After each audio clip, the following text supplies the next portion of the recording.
अभी जब मैं वीडियो देख रहा था मुझे बातें याद आ रही थी।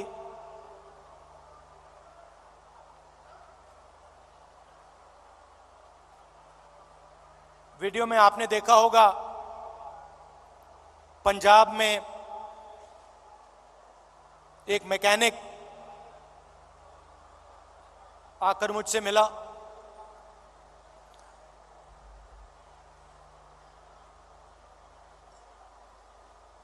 मैंने उसके हाथ पकड़े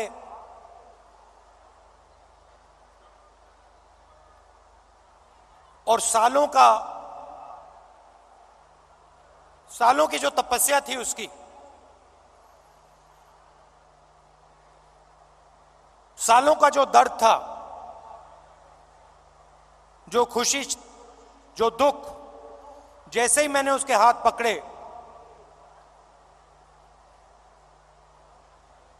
हाथों से मैंने बात पहचानी।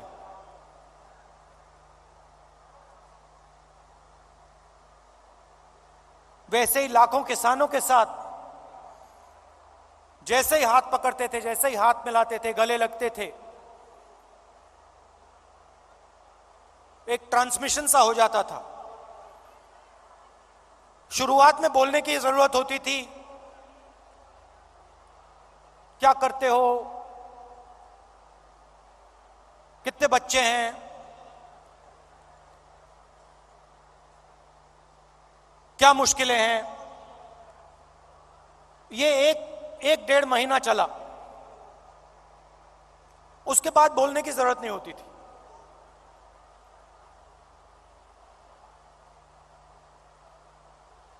जैसे ही हाथ पकड़ा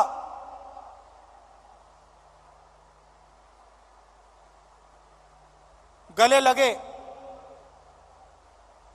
सन्नाटे में एक शब्द नहीं बोला जाता था, मगर जो उनका दर्द था, जो उनकी मेहनत थी, एक सेकंड में मुझे समझ आ जाती थी। और जो मैं उनसे कहना चाहता था बिना कुछ बोले वो समझ जाते थे। अभी मैंने देखा, आपने वो बोट रेस देखी होगी केरल में।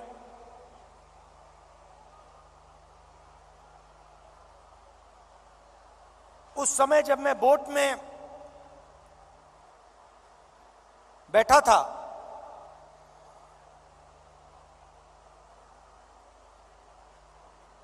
पूरी टीम के साथ मैं रोइंग कर रहा था, मेरे पैर में भयंकर दर्द था।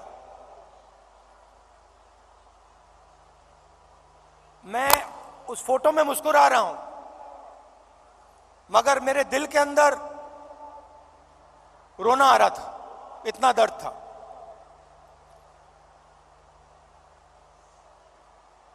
मैंने यात्रा शुरू की, काफी फिट आदमी हूं, 10-12 किलोमीटर ऐसे ही दौड़ लेता हूं। घमंड था, मैंने सोचा था 10-12 किलोमीटर चल लेता हूं तो 20-25 किलोमीटर चलने में क्या बड़ी बात। मेरी माइंड में यह था। पुरानी इंजरी थी, कॉलेज में चोट लगी थी फुटबॉल खेलते हुए, मुझे याद है।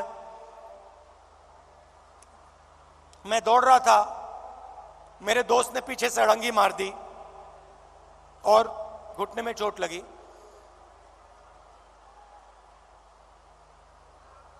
दर्द गायब हो गया था, सालों के लिए दर्द गायब था। और अचानक जैसे ही मैंने यात्रा शुरू की, दर्द वापस आ गया।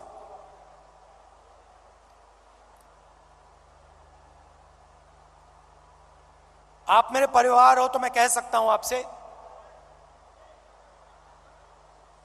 सुबह उठता था, सोचता था कैसे चला जाए, और फिर उसके बाद सोचता था कि भाई 25 किलोमीटर नहीं 3,500 चलने, केरला की बात है, 3,500 किलोमीटर चलने हैं, कैसे चलूंगा।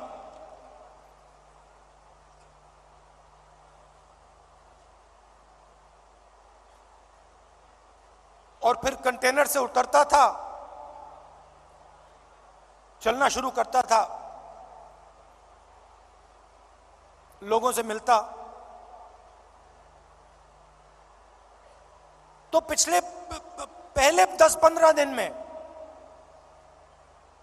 जिसको आप अहंकार कह सकते हो, घमंड कह सकते हो, वो सारा गायब हो गया।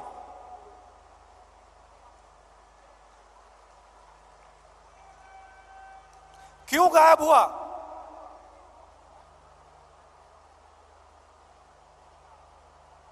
क्योंकि भारत माता ने मुझे मैसेज दिया, देखो तुम अगर निकले हो, अगर कन्याकुमारी से कश्मीर चलने निकले हो, तो अपने दिल से अहंकार मिटाओ, घमंड मिटाओ, नहीं तो मत चलो। और मुझे ये बात सुननी पड़ी, मुझे ये बात सुननी पड़ी। मुझ में उतनी शक्ति नहीं थी कि मैं इस बात को ना सुनूं। और आस्ते आस्ते मैंने नोटिस किया,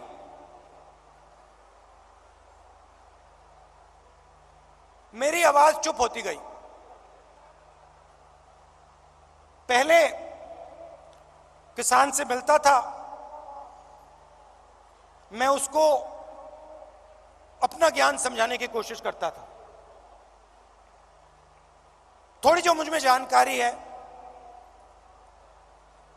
खेती के बारे में, मनरेगा के बारे में,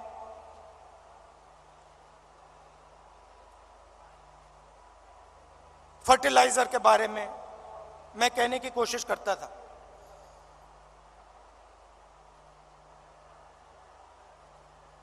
आस्ते आस्ते ये सब बंद हो गया।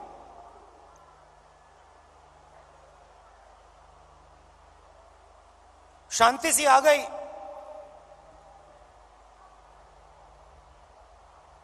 और सन्नाटे में मैं सुनने लगा।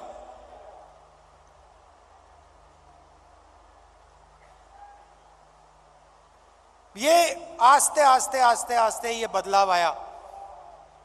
और जब मैं जम्मू कश्मीर पहुंचा,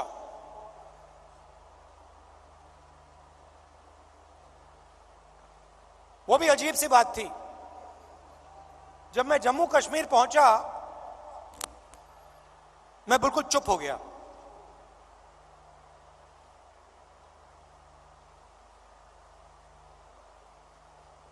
कह लो जैसे मेडिटेशन करता है प्रियंका और मैं, विपासना करते हैं, वैसी बात हो गई कि बिल्कुल चुप हो गया मैं।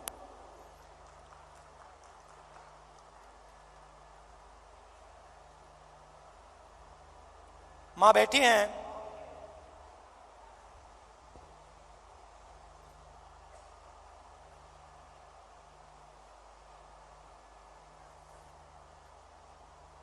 मैं छोटा सा था, 1977 की बात है।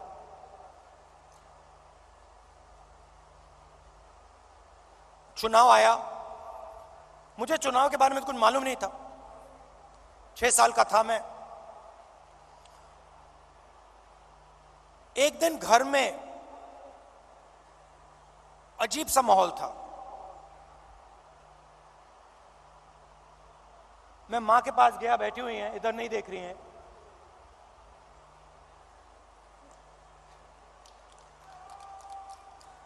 मां के पास गया, मैंने मां से पूछा मम्मी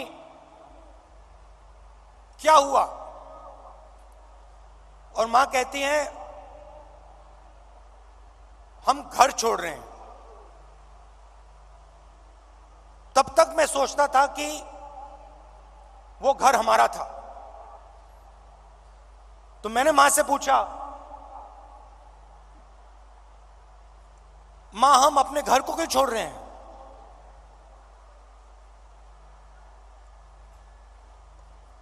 और पहली बार मां ने मुझे बताया कि राहुल, ये हमारा घर नहीं है, ये सरकार का घर है और अब हमें यहां से जाना है।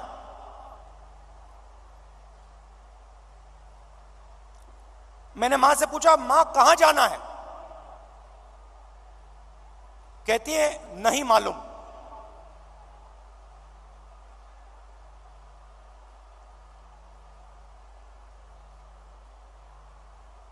नहीं मालूम कहां जाना है। मैं हैरान हो गया। मैंने सोचा था कि वो हमारा घर था।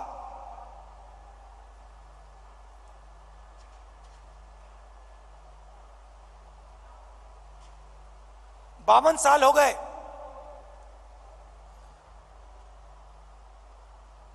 मेरे पास घर नहीं है, आज तक घर नहीं है। और हमारे परिवार का जो घर है वो इलाहाबाद में है, वो भी हमारा घर नहीं है। तो जो घर होता है उसके साथ मेरा बड़ा अजीब सा रिश्ता है। मैं 12 तुगलक लेन में रहता हूं, मगर मेरे लिए वो घर नहीं है।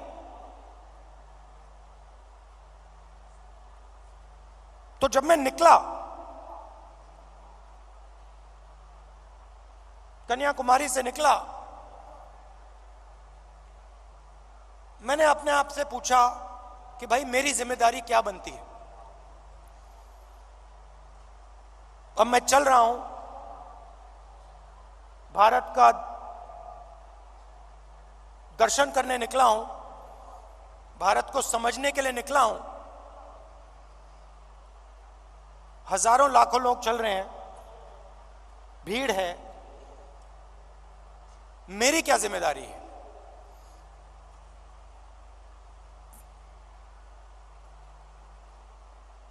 मैंने थोड़ी देर सोचा और फिर मेरे दिमाग में एक आइडिया आया।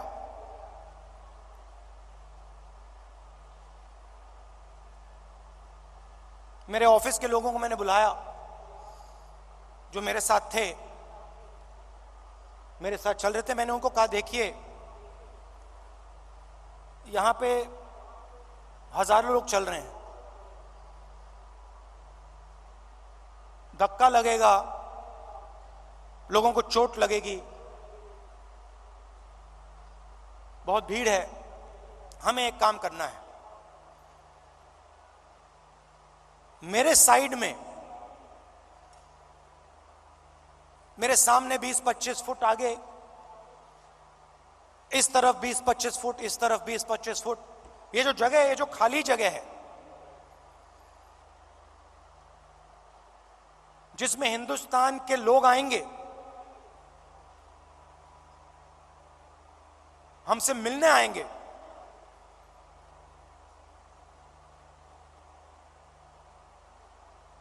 अगले 4 महीने के लिए वो हमारा घर है।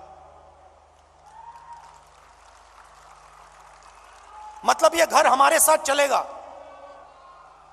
सुबह 6 बजे से शाम 7 बजे तक ये घर हमारे साथ चलेगा।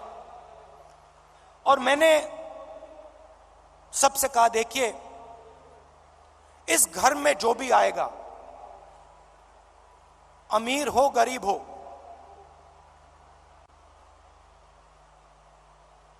बुजुर्ग हो युवा हो बच्चा हो, किसी भी धर्म का हो, किसी भी स्टेट का हो, हिंदुस्तान से बाहर का हो, जानवर हो, उसको यह लगना चाहिए कि मैं आज अपने घर आया हूं।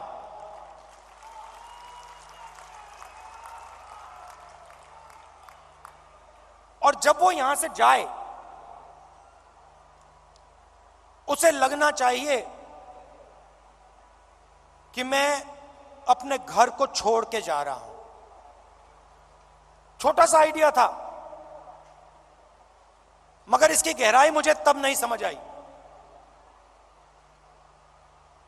जैसे ही मैंने ये किया,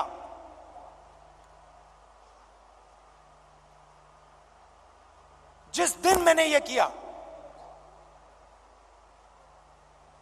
उस दिन यात्रा बदल गई, जादू से बदल गई।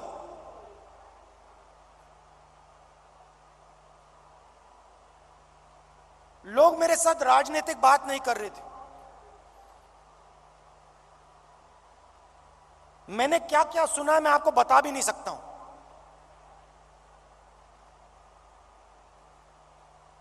हिंदुस्तान की महिलाओं ने मुझे क्या कहा है इस देश के बारे में, मैं आपको बता नहीं सकता हूं।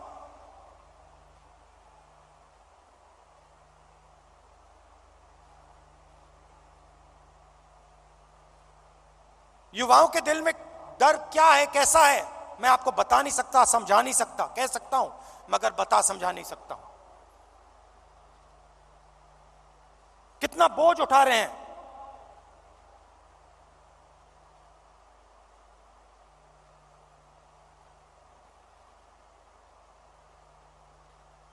तो बिल्कुल रिश्ता बदल गया।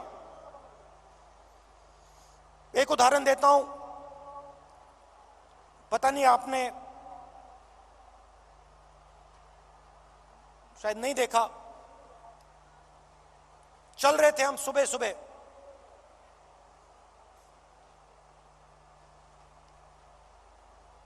साइड में एक महिला भीड़ में खड़ी थी। झिझक के उसने ऐसे किया मुझे। जैसे ही मैंने देखा मैंने उसको बुलाया। मुझे बात अजीब सी लगी।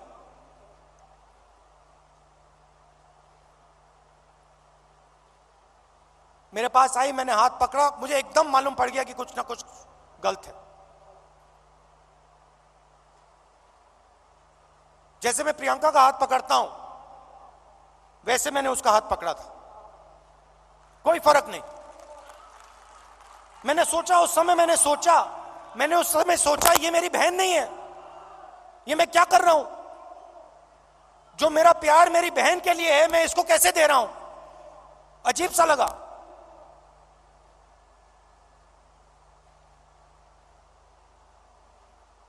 मुझे मेरा हाथ पकड़ती है, कहती है राहुल जी, भैया मैं आपसे मिलने आई हूं।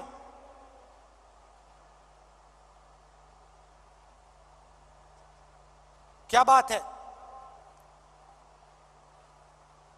मेरा पति मुझे मार रहा है, पीट रहा है।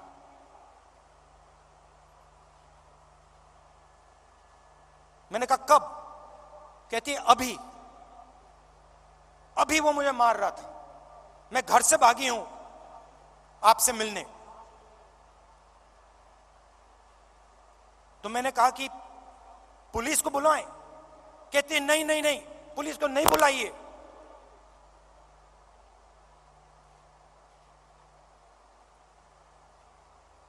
फिर मुझे कहती है अब मैं जा रही हूं वापस, फिर से पिटने जा रही हूं। मगर मैं आपको सिर्फ यह बताना चाहती थी कि मेरे साथ क्या हो रहा है। ये महिला अकेली नहीं है, ऐसी लाखों करोड़ों महिलाएं इस देश में। तो ये सब मुझे सुनने को मिला। और इस घर को हम आस्ते आस्ते जम्मू कश्मीर तक ले गए।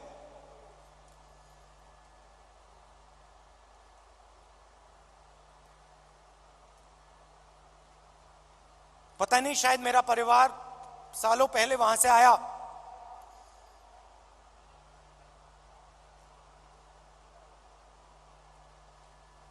मैंने सोचा कि अजीब सी बात है, कन्याकुमारी से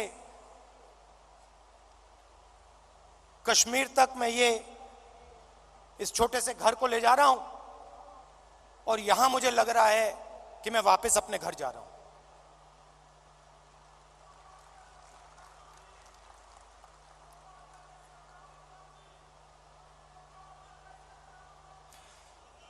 कश्मीर में हम घुसते हैं,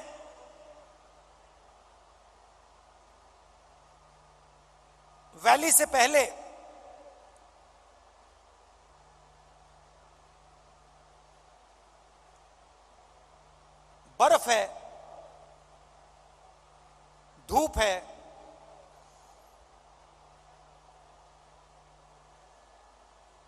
जैसे आज और हजारों लोग हमारे साथ चल रहे हैं।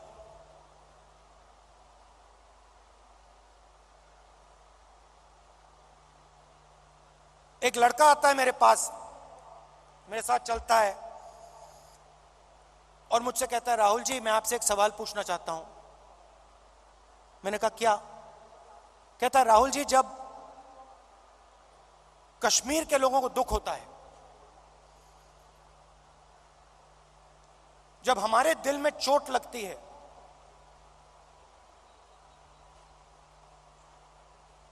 तो बाकी हिंदुस्तान के लोगों को खुशी क्यों होती है?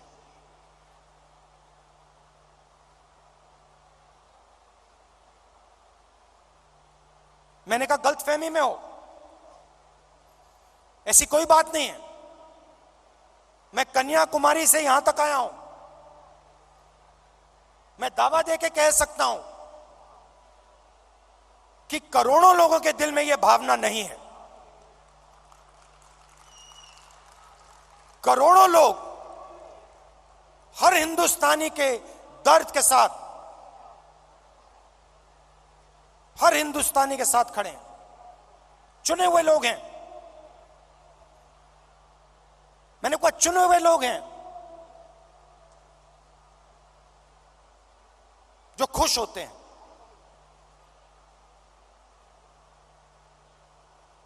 हजारों में होंगे, मगर हिंदुस्तान में करोड़ों लोग हैं।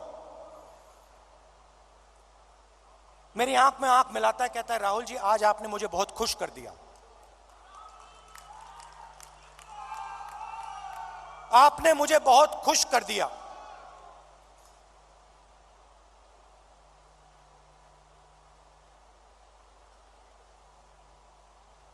बातचीत करते हुए मैं देख रहा था, चारों ओर तिरंगा, सड़क पे तिरंगा, पहाड़ों पे तिरंगा, पीछे तिरंगा, आगे तिरंगा, सब जगह तिरंगा।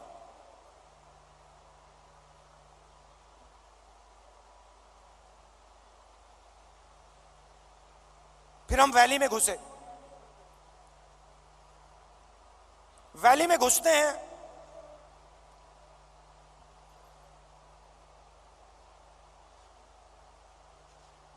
बादल छा जाते हैं।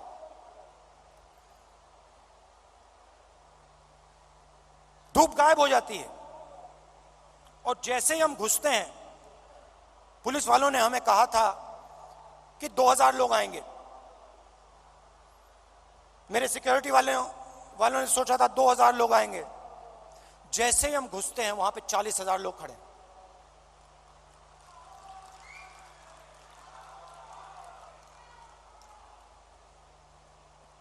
जैसे ही पुलिस वालों ने 40,000 लोगों को देखा, रस्सी छोड़ के भाग गए। हम देख रहे हैं, जिसको रोप पार्टी कहते हैं, वो सब गायब हो गई।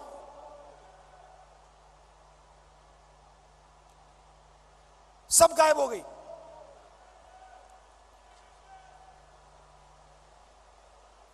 मैं देख रहा था,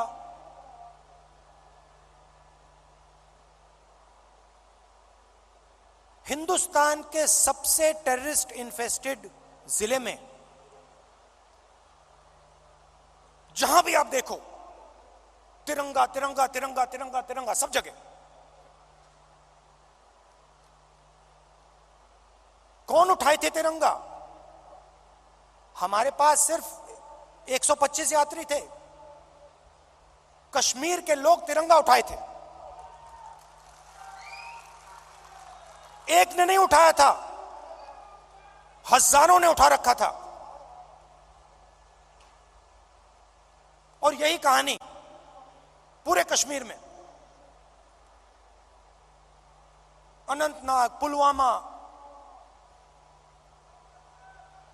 जिसको टेररिस्ट इन्फेक्टेड डिस्ट्रिक्ट कहा जाता है, हर डिस्ट्रिक्ट में पहाड़ों पे, सड़क पे, आगे पीछे तिरंगा। किसके हाथ में? कश्मीरी युवाओं के हाथ में।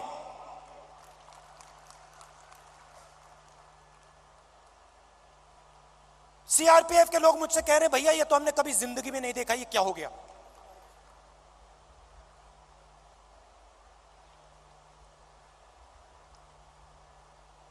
फिर मैं आया पार्लियामेंट में, मैंने प्रधानमंत्री जी का भाषण सुना।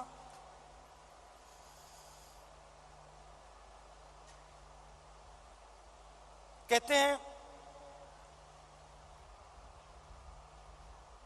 कि मैंने भी जाके लाल चौक में तिरंगा फहराया था।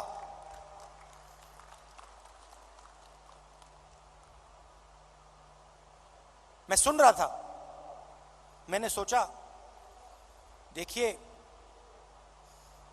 हिंदुस्तान के प्रधानमंत्री को बात समझ नहीं आई, बात समझ नहीं आई।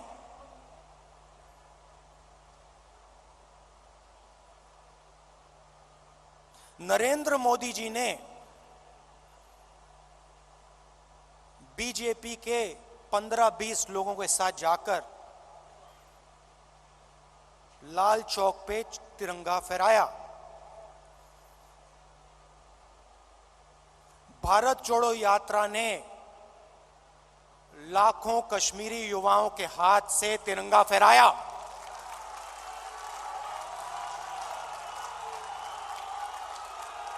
प्रधानमंत्री को फर्क नहीं समझ आया। हमने हिंदुस्तान की भावना, इस झंडे की भावना जम्मू कश्मीर के युवाओं के अंदर डाल दी। आपने अपने झंडे की भावना जम्मू कश्मीर के युवाओं से छीन ली। यह फर्क है हम में और आप में।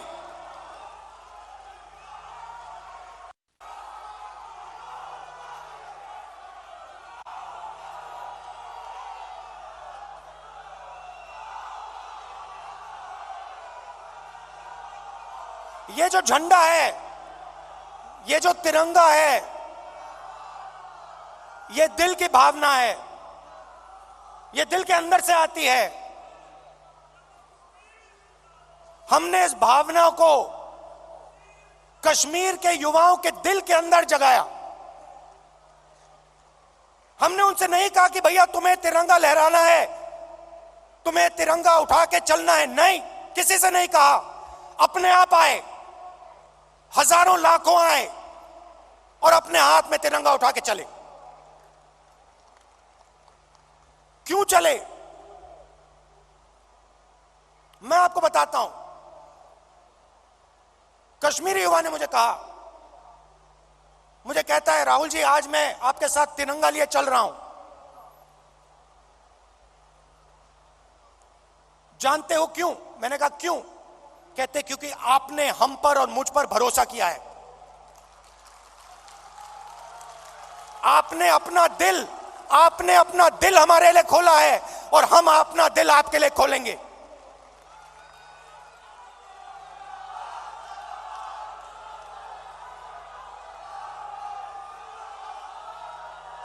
यह फर्क है।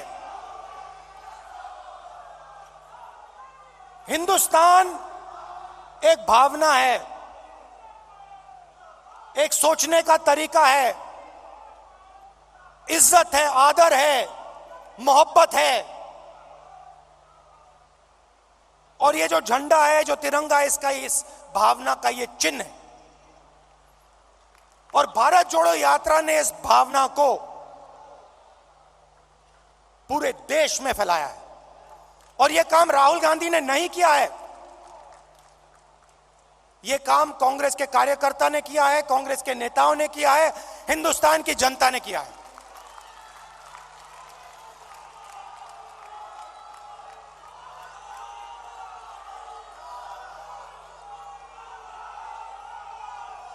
अब देखिए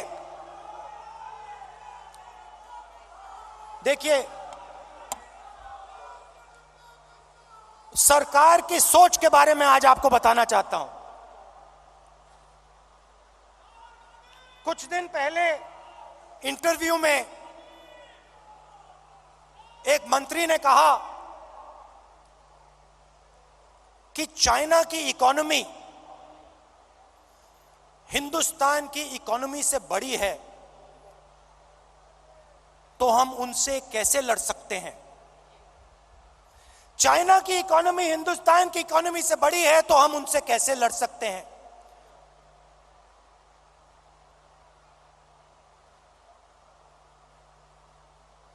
जब अंग्रेज हम पर राज करते थे, क्या उनकी इकोनॉमी हमारी इकोनॉमी से छोटी थी?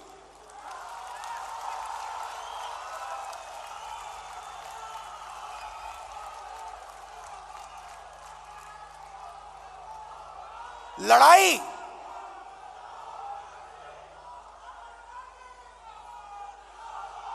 इसका मतलब जो आपसे शक्तिमान है उससे आप लड़ो ही मत, जो आपसे कमजोर है उसी से लड़ो।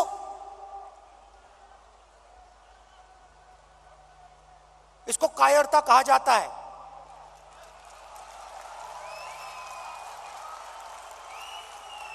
सावरकर की विचारधारा,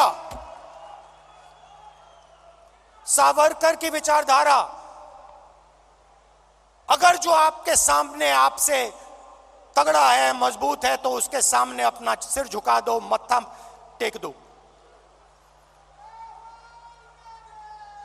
हिंदुस्तान के मंत्री कह रहे हैं, हिंदुस्तान का मंत्री चाइना से कह रहा है कि आपकी इकोनॉमी हमसे बड़ी है तो हम आपके सामने खड़े नहीं हो सकते हैं।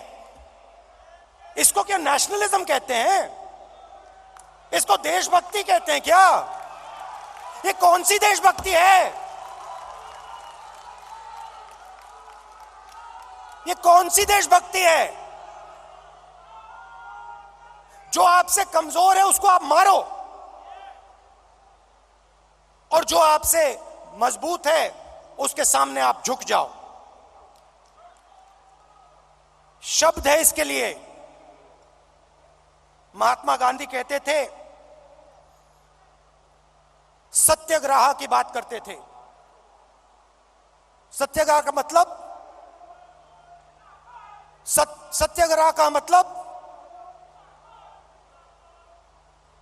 सत्ता के रास्ते को कभी मत छोड़ो, सत्य के रास्ते को कभी मत छोड़ो। इनके लिए एक नया शब्द है आरएसएस बीजेपी वालों के लिए। हम है सत्याग्रही, वो है सत्ताग्राही। ये सत्ता के लिए कुछ भी कर लेंगे, ये किसी से भी मिल जाएंगे, किसी के सामने झुक जाएंगे सत्ता के लिए। ये इनकी सच्चाई है। आखिरी बात, और मुझे बात समझ नहीं आई, पार्लियामेंट हाउस में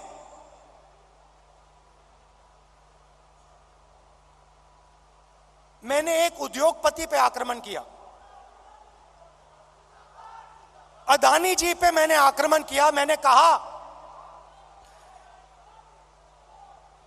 कि अदानी जी 609 नंबर से दूसरे नंबर तक कैसे पहुंचे? आपकी जो फॉरेन पॉलिसी बनती है,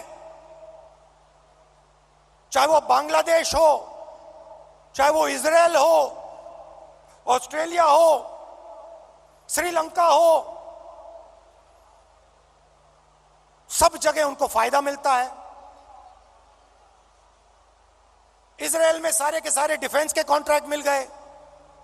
श्रीलंका में एक व्यक्ति कहता है कि राजापाक्सा जी ने उन्हें कहा कि नरेंद्र मोदी जी ने दबाव डालकर अदानी जी को कॉन्ट्रैक्ट दिलवाया। तो मैंने सिर्फ एक सवाल पूछा, नरेंद्र मोदी जी, आपका अदानी जी से रिश्ता क्या है? मैंने और कुछ नहीं कहा। मैंने सिर्फ सवाल पूछा, भैया बता दो रिश्ता क्या है। और मैंने ऐसे एक फोटो दिखाई, उसमें नरेंद्र मोदी जी ऐसे बैठे हैं। नरेंद्र मोदी जी अदानी जी के हवाई जहाज में रिलैक्स करते हुए दिख रहे हैं। तो मैंने पूछा, भैया बता दीजिए रिश्ता क्या है। अब आपने नोटिस किया होगा कि पूरी की पूरी सरकार, सारे के सारे मंत्री अदानी जी की रक्षा करने लग गए।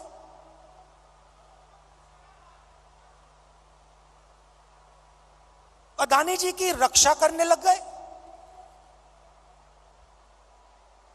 कहते हैं जो अदानी जी पे आक्रमण करता है वो देशद्रोही है। मतलब अदानी जी देश के सबसे बड़े देशभक्त बन गए और बीजेपी और आरएसएस इस व्यक्ति की रक्षा कर रही है। सवाल यह उठता है, रक्षा क्यों कर रही है? क्या है इस अदानी में जो बीजेपी और आरएसएस को, सब मंत्रियों को इसकी रक्षा करने की जरूरत पड़ रही है?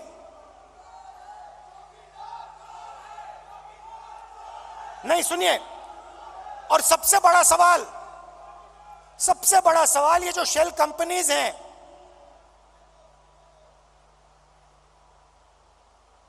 जो हजारों करोड़ रुपया हिंदुस्तान भेज रही हैं, ये किसकी हैं? इसमें किसका पैसा है? अदानी जी डिफेंस इंडस्ट्री में काम करते हैं, डिफेंस इंडस्ट्री में काम करते हैं और हिंदुस्तान की सरकार को यह भी नहीं मालूम कि अदानी जी की शेल कंपनी है बाहर। इसमें इन्वेस्टिगेशन क्यों नहीं हो रहा? जेपीसी क्यों नहीं हो रही? डिफेंस का मामला है, देश की रक्षा का मामला है,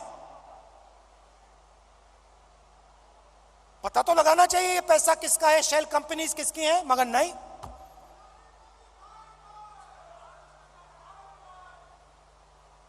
तो ये बहुत बड़ा सवाल है। एलआईसी का इन्वेस्टमेंट है, उनका नुकसान हुआ है। ऑस्ट्रेलिया में फोटो दिखती है, नरेंद्र मोदी जी बैठे हैं, स्टेट बैंक चेयरमैन बैठे हैं, वहां के चीफ मिनिस्टर बैठे हैं, अदानी जी बैठे हैं एक मेज पर। स्टेट बैंक $1 बिलियन का लोन दे रहा है। नरेंद्र मोदी जी उस मेज पे क्यों बैठे हैं? क्या लेना देना नरेंद्र मोदी जी का स्टेट बैंक और अदानी के बीच में? क्या लेना देना? तो ये सवाल है, और ये सवाल मैंने पूछे, नरेंद्र मोदी जी से पूछे, बहुत सीधा जवाब था, कोई रिश्ता नहीं है। सिंपल सा जवाब था। हमने पूछा रिश्ता क्या है, नरेंद्र मोदी जी कह सकते थे कोई रिश्ता नहीं।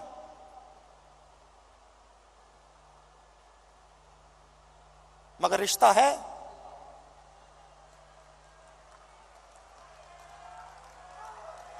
रिश्ता है। भाइयों और बहनों,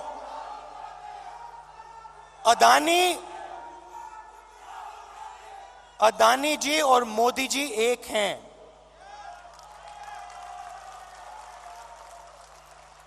एक हैं। और देश का पूरा धन एक व्यक्ति के हाथ में जा रहा है। Airport, ports, defence, infrastructure, storage, agricultural storage, सेब, हिमाचल प्रदेश में सेब, कश्मीर में सेब, पूरा का पूरा धन एक व्यक्ति के हाथ में जा रहा है। और जब हम प्रधानमंत्री से पूछते हैं ये 609 से 2 कैसे पहुंचा, बस ये बता दीजिए रिश्ता क्या है, हमारी पूरी की पूरी स्पीच एक्सपंज हो जाती है। खारगे जी की पूरी स्पीच एक्सपंज हो जाती है। अदानी जी के बारे में हिंदुस्तान के पार्लियामेंट हाउस में सवाल नहीं पूछा जा सकता है। हम पूछेंगे, एक बार नहीं, हजारों बार पूछेंगे, रुकेंगे नहीं।